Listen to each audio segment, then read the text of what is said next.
تعليق صاعق من ابو تريكة على تصريحات قفشه المثيرة للجدل. ما ينفعش الكلام ده لو يقصد امام عاشور وكهربا.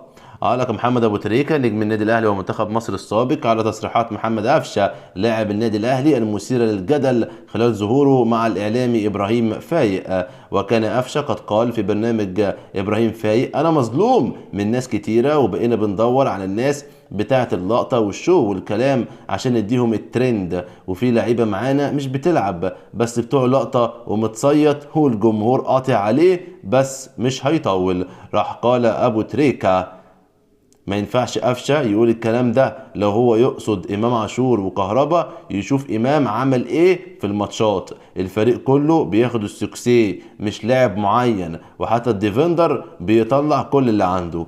وتابع تريكا في فترة مروان عطية كان بياخد رجل المباراة كل ماتش لانه بيجتهد ويستحق. واختتم تريكا: قفشه قال كنت استحق رجل مباراة الزمالك واعطوها للاعب تاني في نهائي القرن رغم انه احرز الهدف، لكن كان في لعيبة احسن منه، وتصريحه غير موفق.